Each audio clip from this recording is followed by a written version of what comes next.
77 WABC. This is Sid and Friends in the Morning. No, I get by with a little help from my friends.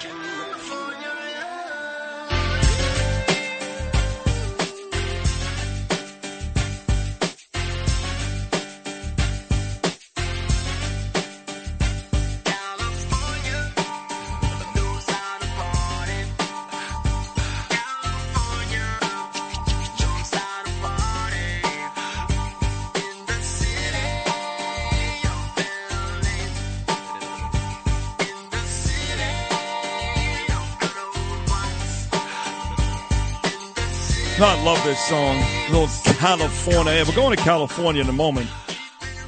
You know, Saturday I got tickets for the Yankees and the Rangers. That's one of Craig Carton's games, him and Susan Waldman. We got it, me, Danielle, Ava, and Gabe. So that's my Saturday. I got a lot of fun stuff coming up over the next couple of weeks, which I think you guys are going to enjoy.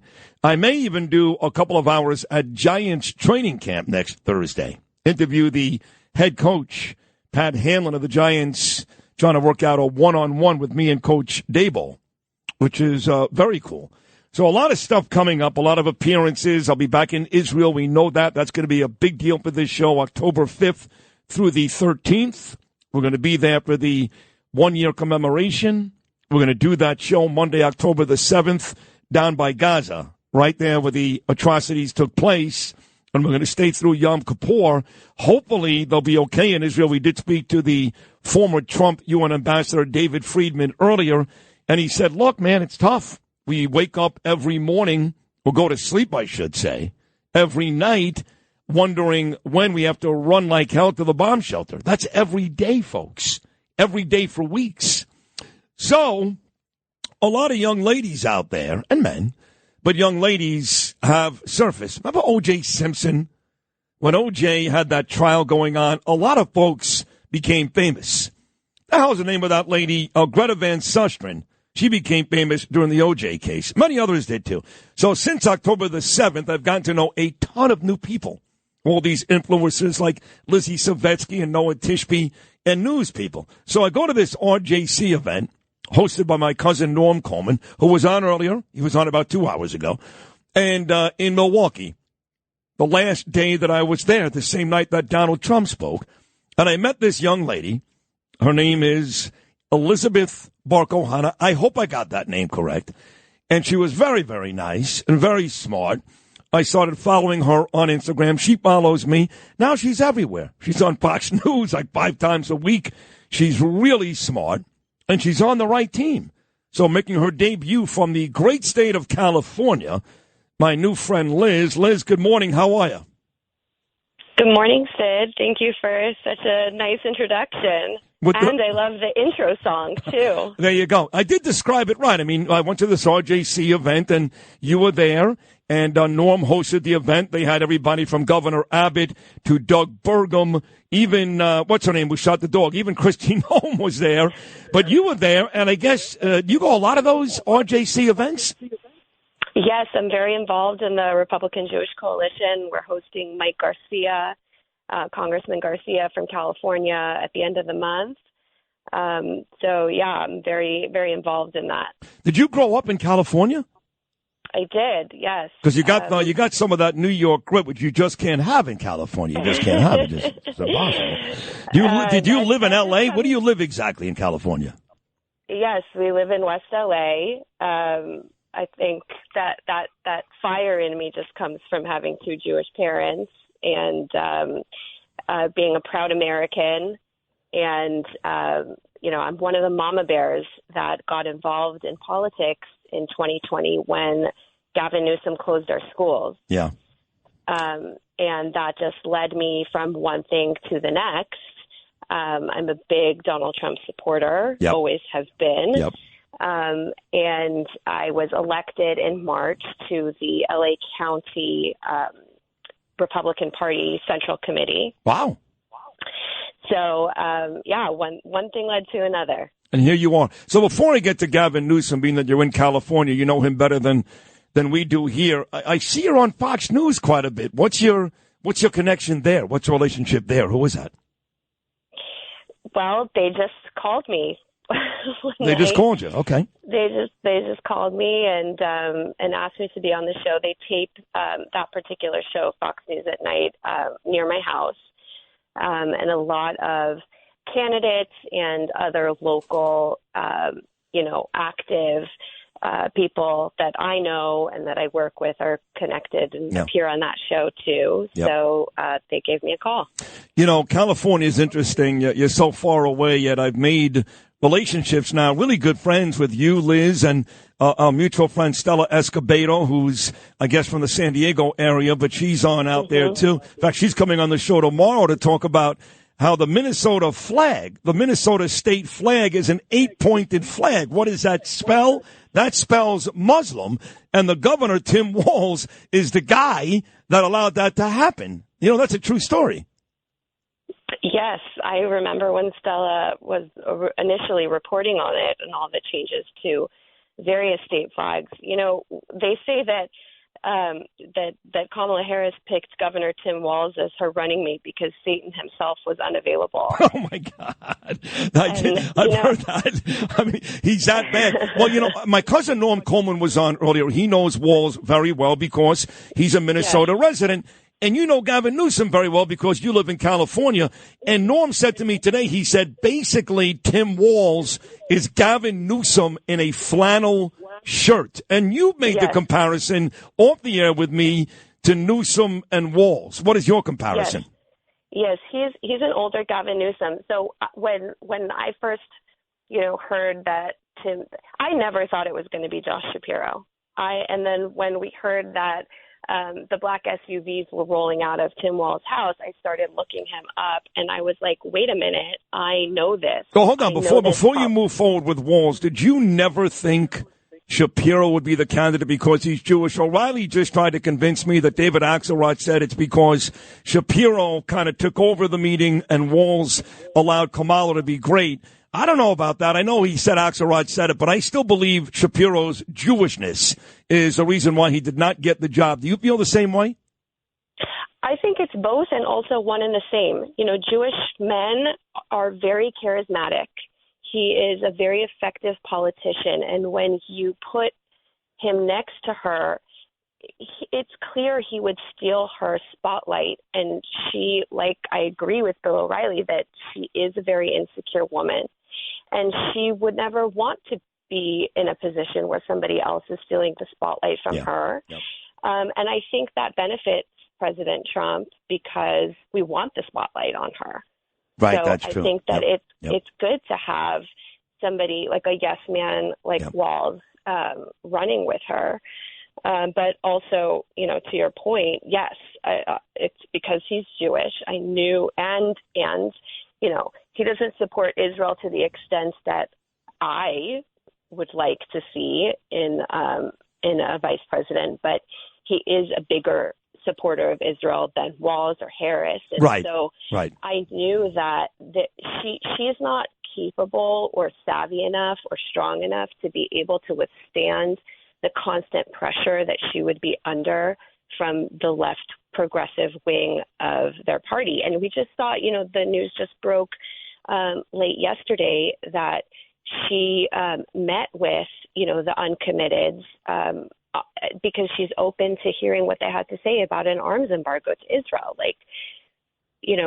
We know that that's going to be what 4 years of a Harris administration is going to be. Which could mean literally the end of Israel's existence. Forgetting about the government, the existence is in major question if, in fact, this Harris-Walz ticket wins. And like you just said yesterday, agreeing to even consider a total arms embargo to Israel tells you how she is. Biden doesn't care about Israel. He's never been pro-Israel. These influencers are stupid. He's never cared about Israel, but he doesn't hate Israel. Harris hates Israel. She hates the Jews. She would love nothing more than to do this embargo to stick it up our ass. That's a fact.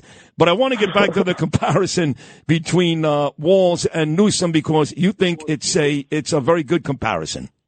Yeah. So when I first, heard that it's going to be him, I started looking up his policies and his record, and I was like, wait a minute, I recognize this. This is California. He has identical policies under his governorship to radical California progressives. And they're trying to point to, the short time that he spent in Congress where he was a little bit more moderate than how he was as governor. But things like sanctuary for illegals, free health care and insurance and tuition and IDs. It's a sanctuary state for trans kids. California was the first in the nation to do that in 2022, and then Minnesota did it in 2023. He shut down the schools just like we did, caused academic decline in reading and math. Of course, it was the heart of the BLM riots and the turn in the country against police and law enforcement. He delayed reacting to the BLM riots, much like how Governor Newsom delayed in reacting to the campus protests and the encampments that we had over here. There is no consequences for a lot of that, thanks in part to Kamala Harris, who promoted the fund to bail everyone out.